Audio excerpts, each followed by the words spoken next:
நடிகர் ரஜினிகாந்த் நடிப்பில் வேட்டையின் திரைப்படம் தயாராகி வருகிறது. லைகா நிறுவனம் தயாரிக்கும் இப்படத்தை ஜேபிஎம் இயக்குனர் ஞானவேல் இயக்கி வருகிறார். இப்படத்தில் நடிகர் ரஜினிகாந்துடன் மஞ்சு வாரியர், ரித்திகா சிங், ராணா டகுபதி, ஃபகத் ஃபாசில், அமிதாப் பச்சன், விஜய் டிவி, ரக்ஷன் என மிகப்பெரிய நட்சத்திர பட்டாளமே நடித்து வருகிறது.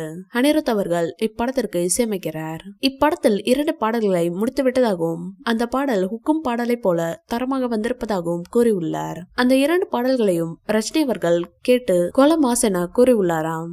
ரசிகர்களுக்கு செம்ம ட்ரீடாக இருக்கும். வேட்டையின் திரைப்படத்தில் நடிகர் ரஜினிகாந்த் போலீஸ் அதிகாரியாக நடிக்கிறார். இப்படத்தின் படப்பிடிப்பு கடந்த ஆண்டு கேரளாவில் தொடங்கியது. இதையடுத்து நாகர்கோவில், சென்னை, ஆந்திரா உள்ளிட்ட பகுதிகளில் ஷூட்டிங் நடத்திய படக்குழு தற்போது இறுதிக்கட்ட படப்பிடிப்பை ஹைதராபாத்தில் நடத்தி வருகின்றனர். இதில் ரஜினிகாந்த் போலீஸ் வேடத்தில் நடிக்கும் காட்சிகள் படமாக்கப்பட்டு வருகின்றன.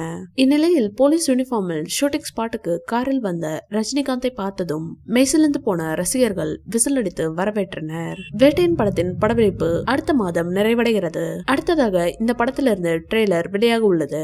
இயக்குனரான டிஜே ஞானவேல் அவர்கள் கூறியுள்ளார். இந்த வீடியோ பிடிச்சிருந்தா லைக் பண்ணுங்க, ஷேர் பண்ணுங்க. மேலும் ரஜினி சார் பற்றிய தகவல்களுக்கு எங்க சேனலை சப்ஸ்கிரைப் பண்ணுங்க.